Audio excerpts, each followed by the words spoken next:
둘, 셋. 안녕하세요. 안녕하세요. 순고쌤입니다. 오늘은 문해력에 관심이 많은 고등학교 국어 선생님 한 분을 모셔봤는데요. 인사하면서 시작하겠습니다. 안녕하세요, 선생님. 안녕하세요. 안녕하세요. 저는 고등학교에서 국어를 가르치고 있는 교사이자 초육, 초사 두 아들의 엄마 이윤정이라고 합니다. 반갑습니다. 소개드린 것처럼 사실 문해력에 대해서 화두가 많이 된 지도 저희가 이제 한 몇 년 된 것 같기는 해요. 네. 그런데 각자 사람들마다 정의하는 이 문해력의 범위나 정의가 달라서 선생님이 이야기하시는 문해력은 어떻게 정의하시는지 먼저 알려주시면 감사하겠습니다. 네. 저는 좀 거창하게 들리실 수도 있는데요. 문해력이라고 한다면 사람들이 세상과 소통할 수 있는 힘, 이런 것들을 주면서 사람을 한 사람답게 이 세상에서 잘 살아갈 수 있게 성장할 수 있게 도와주는 그런 힘이라고 생각을 합니다. 그렇게 생각하는 이유는 크게 두 가지가 있는데요. 네, 일단은 문해력이라고 하면 글을 읽을 수 있어야 되잖아요. 그러니까 글을 제대로 읽어낼 수 있는 문해력. 근데 이걸 단순히 우리는 문해력 요즘에 화두가 될 때 대학 진학에 굉장히 도움이 된다든지 성적이 잘 나오는 데 도움이 된다든지 이런 것만 생각할 수도 있지만요. 글이라고 하는 게 그냥 성적에만 도움이 되는 책뿐만이 아니라 살면서 접하는 글이 진짜 많잖아요. 우리가 일상에서도 무슨 설명서를 볼 때도 글인 거고 그리고 그 외에 지나가면서 보는 글들도 마찬가지인데요. 사실은 그런 글이나 우리가 앞으로 진짜 배울 게 무궁무진하고 저도 40살 넘어갔지만 그래도 새롭게 뭔가를 배우겠다고 많은 책들을 보게 되는데 그 글들을 볼 때도 뭔가 진입장벽이 없이 읽으면서 성장할 수 있으려면 문해력이 좀 갖춰져 있어야 되더라고요. 그래서 작가가 이 정도를 내가 정보로 줄 테니까 한번 다 습득해봐 라고 했는데 그것조차 받아들일 수 없다면 우리가 성장하고 많은 걸 배울 내 아이들이 앞으로 더 많은 걸 배울 때 많이 장애를 겪지 않을까 이런 생각도 들고요. 두 번째로는 그냥 일상에서 소통하는 것도 저는 문해력이라고 생각하거든요. 그래서 삶을 살아가는데 세상과 소통한다고 약간 거창하게 말씀드린 게 이렇게 대화를 우리 보통 이제 사람들과 말로 대화를 많이 나누는데 말로 다 대화 나누고 나중에 다른 데 가서 엉뚱하게 이해하고 다른 말하는 사람들 있잖아요. 네, 그래서 왜 그러지? 나는 그렇게 말한 게 아닌데? 아니면 또는 회사나 직장에서도 마찬가지로 이렇게 해주세요 라고 했는데 막 성실하게 듣더니 엉뚱한 일을 하는 그런 사람들도 있고 근데 그렇게 되면 사실 그 사람이 매끄럽게 인간관계를 맺거나 아니면 자기 일에서 좋은 성취를 거두기가 쉽지가 않다고 생각해요. 근데 그게 사실은 문해력이라고 저는 보는 이유가 누가 말하는 건 읽다가 뒤로 돌아가는 책처럼 다시 복귀하거나 돌아보거나 잠깐만 멈춰주세요 이게 안 되잖아요. 그런데 일상에서 그런 순간이 너무 많단 말이에요. 머릿속으로 정리가 되고 받아들여지지 않으면 그것을 통해서 뭔가 소통을 하든 자기 일을 하는 모든 과정에 좀 어려움을 겪지 않을까. 그래서 조금 거창하지만 저는 제 아이들이나 학생들에게 좀 삶을 살아가는 문해력 요걸 좀 키워주고 싶다라는 생각을 하고 있습니다. 오, 그러면 선생님 이 문해력이라고 하는 이 키워드가 사실 모든 국어 선생님들이 관심은 당연히 네. 있으시겠지만 깊이 파고들겠다라는 결심과 실행을 하기는 또 다 그렇지는 않으신 것 같아요. 네, 맞죠. 선생님만의 또 특별한 계기가 있으셨는지가 궁금해지네요. 다들 이렇게 선생님들이시니까 네. 학교에서 수업을 하시면서 그런 경험을 하실 때가 있을 것 같아요. 학기 초에 정말 열심히 듣는 친구들 있잖아요. 네. 눈이 막 반짝반짝거리면서 수업하고 있는데 막 끄덕끄덕거리고 얘 너무 예쁘다. 얘네 진짜 시험도 잘 볼 것 같고 앞으로 잘 될 것 같아. 네, 그러면 라고 좋겠다 막 네, 이렇게 생각했는데 뭔가 간단한 질문을 던졌는데 엉뚱한 답이 돌아온다거나 이 친구가 저한테 질문을 하러 왔는데 나 분명히 이거 설명하면서 얘 보면서 막 설명했는데 왜 이거 질문하지? 막 이러는 친구들 있잖아요. 그래서 굉장히 얘 시험 성적이 그다지 좋지 않겠다라는 슬픈 예감이 막 하거든요.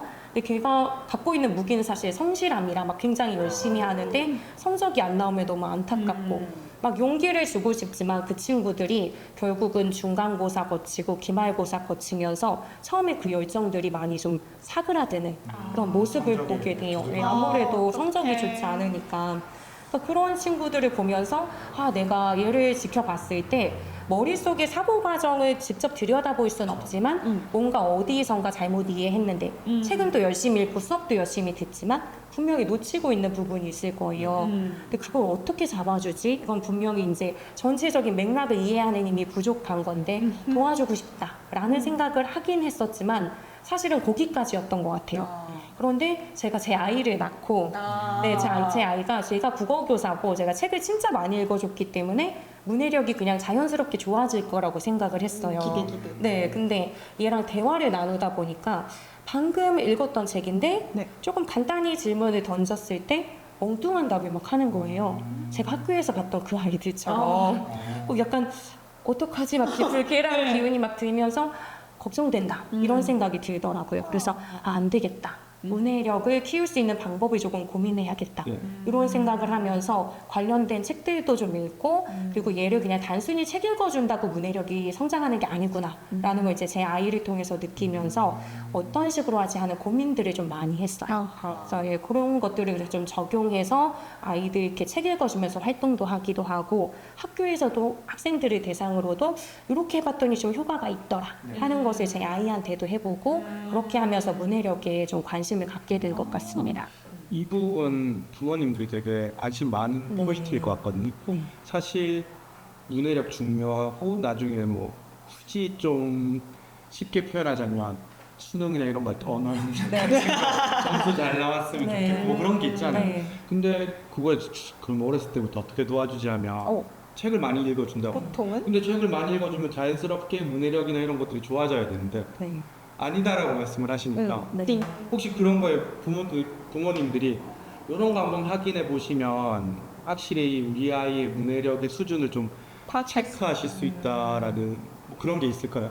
그러니까 이게 아이들마다 굉장히 다르고 사실은 아주 어릴 때는 그냥 동화책 같이 읽어주고 하니까 얘가 문해력이 부족할지 뭐 좋을지를 판단하기 사실 어려워요. 그래서 글밥이 조금씩 많아지는 뭐 초등 2학년, 3학년 요 정도 돼야 그래도 얘가 뭔가를 파악하고 읽었구나 아니구나를 좀 점검할 수는 있는데요. 이게 어떻게 보면 머릿속에 있는 과정이라서 네, 엄마들이 이 아이가 잘 읽고 있는지 확인하려고 요즘에 이제 시중에 체크리스트 항목들 있잖아요. 이거 몇 항목 이상이면 문해력이 부족하다, 뭐 어떻다 이렇게 되는 것들을 점검하시면서 막 체크해 보시고 우리 아이가 지금 몇 개가 부족하네 그러면 학원 보내야겠다. 뭐 이렇게 이제 생각을 하시기도 하거든요. 엄마가 조급해지는 거잖아요. 근데 조급해지기 시작하면 그냥 편하게 책 읽던 것도 한 번씩 더 확인하려고 하고 이 확인이 부드러운 맥락 속에서 이루어지는 게 아니라 약간 엄마도 조급하니까 약간 다그치듯이 야 이거 왜 몰라 이거잖아 막 자꾸 이제 이렇게 얘기를 하게 되는데 막 아이랑 이제 거의 편하게 그런 걸 확인하는 걸 못 하게 돼요. 그래서 사실 체크리스트를 저는 약간 경계하는 편이긴 하고 엄마의 장점은 긴 시간을 두고 계속 지켜볼 수 있다는 점 요거잖아요. 그러니까 자연스럽게 같이 책 읽어주시고 잠자리 독서하시다가 질문 하나씩 한 번씩 던져보는 거예요. 근데 이제 엄마가 잘못 이해한 것처럼 이제 던져보신다든지 아니면 핵심 주인공, 뭐 중요한 사건 이런 것들을 파악하고 있지 못한 건 아닌지 이런 걸 좀 확인해 보시면 좋아요. 그래서 제가 잘 하는 방법은 뭐냐면요. 간단하게 요약해 보라고 하는 걸 하거든요. 뭐 이제 조그만 어린이 신문을 읽든 아니면 요즘에 지식책이나 아니면 신문책 많이 나오잖아요. 그런 것들을 쭉 한번 읽어본 다음에 이거 한번 뭐 2줄 정도로 요약해서 써볼래? 아니면 엄마한테 그냥 그 내용이 뭔지 짤막하게만 설명해줘.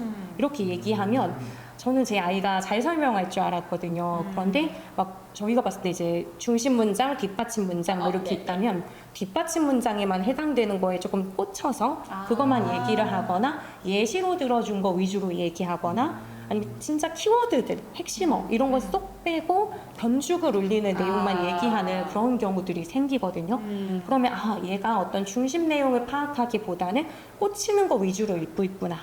근데 그렇게 되면은 많이 읽을 수는 있어요. 저희 아이가 방학 되면 이렇게 책을 좀 쌓아놓고 막 즐겁게 읽는 타입이거든요. 그래서 처음에는 내가 무한 공급을 해주면 잘 읽겠다라고 생각해서 책을 많이 공급해줬는데도 파악을 잘 못하더라고요. 그래서 이게 중요한 게 아니구나. 좀 잘 이해하는지 점검하는 과정이 필요한데 그걸 매번 하면 애가 느껴요. 네, 그렇기 때문에 저도 자주 하진 않고 편한 분위기 속에서 제가 그냥 편하게 읽어주다가 확인을 하든가. 확인하는 그의 아님을 들켜서는 안 되네요. 어차피. 네. 근데 어차피 애들은 열심히 확인하는 걸 알긴 알아요. 왜냐면 이렇게 요약해봐, 뭐 어떻게 두 줄로 써봐, 요거를 알기는 아는데 잠자리에선 조금 편하게 할 수 있고 만약에 그 외의 시간엔 저는 공부를 많이 시키진 않거든요. 그래서 국어 같은 경우에는 읽고 싶은 책 읽고 뭐 두 줄 요약하면 오늘 국어 공부 끝 이렇게 해줘요. 그러니까 이 두 줄을 그래도 얘가 기꺼운 마음으로 좀 쓰는 편이고 그랬을 때 한번 봐봐 이거 읽어봤을 때 키워드나 중요하다고 생각한 그 단어가 다 있는 것 같아? 그래서 이제 물어보고 하게 한다든지 하면서 하는데 이게 사실 몇 번 한다고 확 좋아지진 않아요. 근데 이거를 이제 조급한 마음이 들면 몇 번 했을 때 나아지게 하려고 자꾸 이거 들어가야 되잖아, 뭐가 잘못됐잖아 라고 얘기하는데 저는 약간 그 과정은 최대한 좀 참고 하는 편이에요. 그래서 아이가 이걸 딱 들었을 때 자기도 입으로 다시 읽어보면 그래도 뭔가 부족한데? 라는 걸 어색한 것 같은데? 라는 걸 느낄 때가 있어요. 매번 느끼진 못하지만 그때 조금 수정하면 좀 칭찬해줘봐라든지 그렇게 하면서 좀 긴 호흡으로 가는 게 조금 필요한 것 같아요. 지금 말씀을 듣다 보니 저는 어떤 생각이 떠올랐냐면 저는 이제 수학에 좀 관심 많아가지고 제 딸 초등학교 때 저학년 때 수학 이제 푸는 걸 한번 봤는데 네. 저희 학교에서 보는 수학 못하는 아이들의 모습 다 가지고 있더라고요. 예를 들면 그렇게 풀이 이제 백지에다가 이렇게 푸는 과정을 보니까 순서가 없어. 막 여기 적다가 저기 적다가 하고 또 문장제 문제 풀 때는 숫자를 막 집어넣어. 막 집어. 그러니까 방금 들으면서 어떤 생각이 들었냐면 그 생각나는 단어를 막 얘기한다거나 아니면 읽었던 문장들을 막 얘기하는 건 너무 자연스러운 것 같고 문해력이랑 그거보다 조금 더 고차원적인 사고니까 이게 자연스럽게 이루어지는 건 아닐 수 있겠다. 이렇게 어른들이 어떤 의도됐지만 숨겨진 들키지 않는 그치. 그런 안내와 지도 속에서 자연스럽게 좀 이렇게 방향을 잡을 수 있도록 만들어주는 건데 이 막 책 많이 읽는다고 그냥 되는 건 아니구나. 네, 조금 신경을 써줘야 되는 걸 저는 이제 첫째를 보면서 문해력도 다른 뭐 운동신경이나 이런 것처럼 적당히 이렇게 차이가 있는 것 같아요. 그러니까 아이가 나름대로 그것도 능력인 것 같고 만약에 내 아이가 문해력이 좀 떨어진다라는 걸 느끼면 어쩔 수 없이 도와줘야죠. 이렇게 운동 능력도 떨어지면 얘가 계속 연습을 해야 되는 것처럼 문해력도 좀 연습을 통해서 키울 수 있게 그렇게 도와줘야 되지 않을까라는 생각을 합니다. 좋은 가르침. 그러니까요. 선생님 그리고 또 제가 듣기로는 SNS 활동도 되게 많이 하시는데 뭐 책 쓰는 것뿐만 아니라 그런 활동을 교직 처음부터 이렇게 달리셨나요? 아니요, 저는 굉장히 극아이. 그러니까 고등학교 때 이제 MBTI 했을 때 I로 나왔었어요. 그리고 저를 만약에 진짜 오랜만에 만나는 친구들은 제가 이렇게 블로그 하고 있는 걸 보면 막 깜짝 놀라요. 그러니까 저는 블로그를 통해서 잃었던 인간관계를 찾고 있거든요.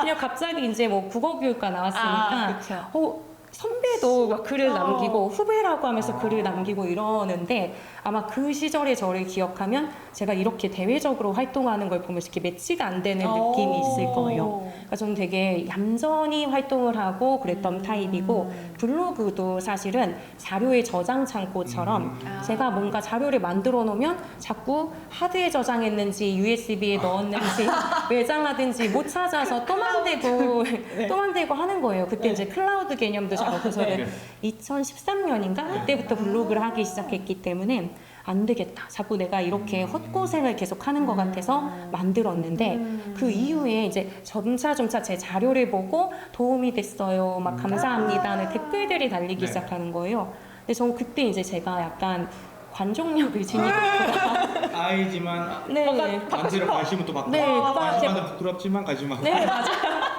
관심을 가져주고 댓글을 달아주니까 너무 힘이 나고 원래 같으면 그냥 자료만 남겼던 건데 제가 이제 의식을 하기 시작하더라고요. 의식하기 시작하면 말을 건네듯이 막 이제 블로그 글에도 원래 혼자 독백하듯이 썼던 것을 이제 소통하듯이 하면서 어떤 거 조금 필요하다라고 하면 굳이 제 자료를 그렇게까지 정리 안 해도 되는데 한번 학습지를 좀 파일을 이렇게 깔끔하게 정리해서 올린다든지 근데 이걸 올리기 시작하니까 또 막 사람들이 댓글을 달아주잖아요.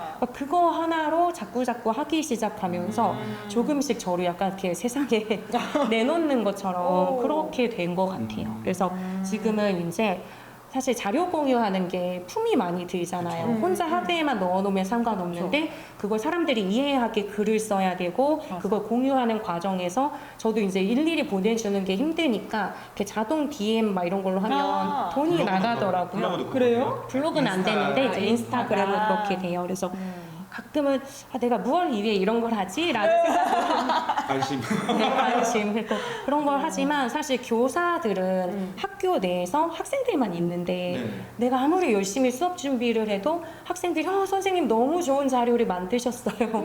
이러지 않잖아요. 디자인 너무 너무 좋아요. 교육 효과가 큰 것 같아요. 네, 저는 심지어 이제 고등학교다 보니까 아무리 열심히 만들어도 처음에 이렇게 막 그림이랑 뭘 해갖고 전 그림 그리는 것도 좋아해서 그런 걸로 이제 학습지를 만들면 우와 하고 하다가 이제 점점 또 이렇게 익숙해지보다 자고 지치거나. 엎드리고 막 이러니까 내가 잘 가고 있나? 내가 이거 자료가 도움이 되나? 막 이렇게 생각했을 때 그래도 바깥에서 이걸 활용하시는 선생님들께서 좋았다, 뭐 잘 이용해 주셨다 하면 그래도 내가 그냥 의미 없는 활동하는 거 아니고 교사로서 또 학교뿐만이 아니라 다른 데까지 좀 도움이 된다라고 하는 게 저의 어떤 자존감이나 정체성 이런 거에 굉장히 도움이 되는 것 같아요. 그래서 하루하루를 좀 더 열심히 살게 되는 힘. 네, 그래서 열심히 하고 있습니다. 정말.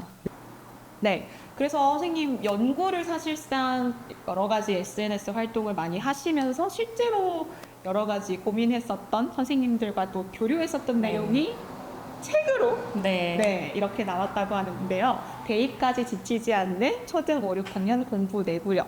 책 소개 한번 부탁드릴게요. 네, 선생님들 이제 모이는 단체 중에 교사 크리에이터 협회라는 단체가 있는데 이제 거기엔 초등학교 선생님들이 많으세요. 그리고 저는 초등학교 선생님을 만날 기회가 많지 않으니까 이제 선생님들하고 대화를 나누는 과정에서 5, 6학년 정도 학생들이 공부에 대한 부담이 진짜 크다. 막 이런 얘기들을 많이 듣게 됐어요. 그러니까 저희 집 6학년은 제가 봤을 땐 공부 부담이 그렇게 크지 않은 것 같은데 근데 너무 부담이 크고 그래서 막 가출하는 친구들도 있고 우울증 같은 게 좀 심한 친구들도 있다는 거예요. 그래서 이건 고등학교에서 보이는 증상인데 왜 초등학교 때부터 벌써 있지? 이런 이제 생각을 하게 되면서 고등학교 오면 학생들이 사실 굉장히 많이 지쳐 있거든요. 공부를 본격적으로 막 달려야 되고 공부량이 너무 많은데 내가 열심히 해도 그만큼 성취가 나오지 않으니까 지쳐 있는데 초등 때부터 그러면 사실 안 되잖아요. 그래서 그때 좀 단단하게 뭔가를 다져놓고 그러고 나서 고등학교 왔을 때 좀 힘차게 달릴 수 있는 공부가 사실 저도 공부를 열심히 하는 학생이었지만 힘들긴 하단 말이에요. 근데 그랬을 때 지치지 않고 그래도 내가 다시 한번 일어나는 그 힘이 있으면 참 좋겠다 싶어서 선생님들하고 이제 머리를 맞대서 초등학교 선생님들은 이제 수학이든 영어든 국어든 교과별로 이 친구들한테 이렇게 가르쳐 봤더니 효과가 있더라. 그리고 가정에서도 이제 학부모님이신 경우들도 있으니까 이렇게 해봤더니 이것도 괜찮더라 하시는 것들을 이제 모으기 시작했어요. 같이 이제 대화를 나누면서 저는 이제 고등학교에 있으니까 이 부분을 조금 힘들어하거나 이거를 초등 때 조금 하고 왔으면 좀 더 좋았겠다라는 걸 이야기를 하면서 같이 머리를 맞대서 책을 쓰게 됐습니다. 와, 그러면 중등부터 시작하면 안 되나요? 라는 생각이 들거든요. 사실 말씀하셨던 그 연구 모임에서 중등 선생님도 있을 것 같고요. 초등 선생님도 있을 것 같은데 5, 6학년 때 공부를 이 시점으로 딱 잡으신 이유가 좀 궁금해지더라고요. 저희 집 지금 초6도 조금 귀엽기는 하지만 가끔은 딱 말을 했을 때 순간 눈빛이 살짝씩 변하는 모습들을 좀 보여요. 이제 사춘기가 온 건 아니지만 이제 조금 있으면 오겠다라는 생각이 들거든요. 근데 우리 사춘기 자녀에게 이거는 이렇게 공부하는 게 좋대, 이건 이렇게 해야 돼 라고 했을 때 네 어머니 그렇게 하겠습니다 하고 쉽지 않죠. 그렇게 받아들이기가 쉽지가 않을 거예요. 그래서 저희가 생각했을 때 5, 6학년이 정말 중요한 시기다라고 봤던 이제 두 가지 이유가 있는데요. 공부가 일단은 교과서도 3학년, 4학년부터 약간 학습량이 많아지기 시작하면서 5, 6학년 때는 진짜 본격적으로 많아지더라고요. 그리고 저희 아이가 보고 있는 내용들도 보면 고등학교에서도 보는 내용과 굉장히 긴밀하게 연결이 많이 되어 있어요. 그래서 이렇게 학습량이 많았다고? 나도 5, 6학년을 거쳤는데 이 정도였나? 이런 생각이 들면서 이 내용이 거의 중학교, 고등학교까지 계속 이어져요. 그래서 이때 탄탄하게 해두면 중학교, 고등학교 때 여기에서 이제 확장되면서 조금 더 깊이 들어갈 때 훨씬 수월하겠다. 그래서 이때 저는 이제 골든타임이라는 말이 너무 많이 이제 듣다 보니까 좀 진부한 것 같지만 골든타임이 맞다라는 생각이 들었어요. 그래서 초등학교 5학년, 6학년에 맞는 그런 내용을 학습하고 그리고 본격적인 학습 이제 하는 그런 단계가 와서 해야 되는데 스스로 해야 되는데 엄마가 개입하기 어려운 게 사춘기 시기거든요. 네. 좀 빠르게 오면 중학교 때 남자애들은 좀 늦게 온다 하지만 그래도 중학교 때 거의 다 오는데 그때 어떻게 하라고 얘기하기가 쉽지 않기 때문에 5, 6학년 때 미리 학습의 습관을 제대로 다져두면 이제 그건 스스로 알아서 갈 일이죠. 왜냐면은 가주면 사실 좋고 그래서 그걸 기대하면서 5, 6학년 때 이제 부모님들이 뭔가를 해주셔야 중고등학교 때 내가 조금 더 미리 뭔가를 해둘 걸 지금 좀 후회된다 라고 하는 일들이 좀 적지 않을까 그래서 5, 6학년으로 잡아봤습니다. 그러면 네. 3, 4학년 때 하면 더 튼튼해지지. 그런 거 아닌가요?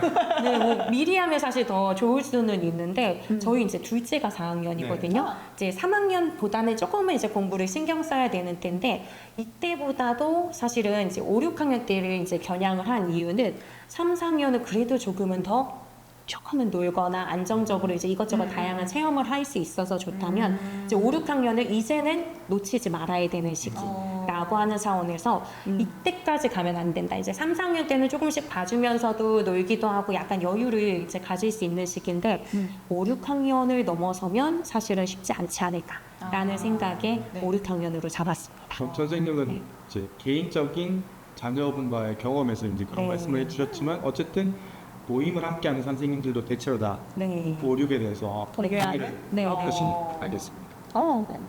그러면 이야기를 듣다가 살짝 만약에 지금 시청하시는 부모님이 계시다면 이런 부분에서 약간 거부감이 들 수 있을 것 같아요. 첫 번째는 나는 교사가 아니라서 그만한 수준이 안 되는데 아이를 붙잡고 같이 공부를 한다는 게 맞나 싶은 생각이라 두 번째는 그거에 대한 일단 끌어갈 만한 자신감이 없는 그래서 뭔가 소위 말하는 저도 이제 용어로 하나 들었던 게 침자인증이라는 단어가 있더라고요. 네. 그러니까 본인 자식을 특히나 이제 가르칠 때 더 이렇게 감정적으로 많이 올라오고 네. 갈등을 빚는다고 하던데 혹시 선생님은 그런 상황에서 혹시 조금 극복했었던 할 수 있는 노하우가 있으신지 궁금해요. 사실 막 노하우라고 하면 부끄럽지만 정확한 노하우 이것만이 좋다라고 할 수 있는 건 사실 저도 없어요. 왜냐하면 학교에서의 제 자아와 부모로서의 자아가 너무 다르더라고요. 저는 제가 제 아이를 정말 잘 키울 수 있을 거라고 생각했거든요. 근데 학교에서는 저한테 뭔가 질문하고 잘 이해를 못하면 내가 설명을 잘 못했나? 내 설명이 부족한가? 하면서 또다시 막 설명을 해줘요. 근데 그게 절대 화가 나지 않거든요. 근데 제 아이한테는 한 번에 설명을 했는데 왜 바로 이해하지 못하지? 약간 어디가 부족한가? 이런 생각까지 하게 돼요. 그래서 사실은 교사라고 해서 뾰족하게 내 아이를 엄청 잘 끌어가지 못합니다. 차라리 남의 자식을 하라고 하면 조금 더 잘할 수도 있을지 몰라요. 학교에서처럼. 그래서 그런 것은 이거 내가 교사들이 쓴 책이고 교사들만이 잘할 수 있는 거야 이렇게 생각하지 않으셔도 되고요. 저도 숱하게 시행착오를 하고 있어요. 그래서 이 방법도 한번 써봤는데 잘 안 되면 다른 것도 해볼까? 라고 생각을 하거든요. 근데 사실 중요한 건 엄마가 약간 포기하지 않고 얘를 좀 붙들고 계속 뭔가를 하려고 하는 그 모습. 그래서 이 시도도 해보고 저는 이렇게도 해봤는데 만약에 좀 잘 안 되면 야 이거가 좀 어려운가? 우리 공부 방법 이렇게 생각해봤는데 너한테 잘 안 맞는 것 같으면 어떻게 보는 게 좋을 것 같아? 하고 의견을 다시 물어봐서 공부에 어떤 좀 중간중간 수정을 해요. 그래서 저희 집은 공부 계획서에 따라서 그래도 나름대로 공부를 하려고 이제 제가 만드는데 지금 한 버전이 10번째 버전이 넘어가고 있어요. 처음에 했던 버전이 안 맞고 제가 봐도 얘랑 잘 안 되나 생각이 들면은 끝까지 고집하기보단 물어봐요. 물어봐서 우리가 하루에 몇 과목을 하고 있는데 이게 좀 버겁나 아니면은 이렇게 하는 방법보다는 시간 관리를 이렇게 하는 게 좋을까라고 하면서 계속 하거든요. 그러니까 이 책에 있는 내용도 모두 다 여기 있는 거 다 맞대, 좋대, 이거 무조건 적용해야지라고 생각하시기보다는 본인의 아이는 이제 그래도 자신이 제일 잘 알고 맞춰갈 수 있는 면이 있잖아요. 이렇게 해봤다가 약간 안 맞으면 어떻게 수정할지 아이의 반응을 보면서 다듬어 가시고 이거는 선생님들마다 이렇게 해봤더니 이 아이한테 효과적이었다. 저건 이렇게 해봤더니 네. 효과적이었다. 이거기 때문에 한 아이를 두고 이게 전부 다 적용이 될 수 있는 아이는 당연히 없어요. 세상에 다양한 사람들이 존재하니까. 그랬을 때 조급해하거나 얘는 통했다고 하는데 우리 아이는 왜 안 되지? 이렇게 생각하시면 안 되고요. 저희 집 아이도 다 통하진 않습니다. 다만 이 중에서 아마 시중에 있는 다른 자녀 교육서도 마찬가지일 거예요. 내 아이의 성향을 내가 제일 잘 알기 때문에 이거 한번 맞춰볼 수 있는 거. 그냥 무조건 다 시도하시라는 게 아니라 내 아이를 알기 때문에 요거는 이렇게 해보면 통하겠다. 저렇게 하면 좀 맞겠다 하는 게 있으실 거예요. 제 생각에는 이 중에서 2개, 3개만 완전히 내 아이랑 잘 맞는 것만 가지고 가셔도 정말 보람찬 그런 좀 나름대로의 책 읽기였다. 아니면 그런 좋은 책이었다라고 보실 수 있을 거고요. 다른 책도 다 마찬가지라고 생각을 합니다. 그러면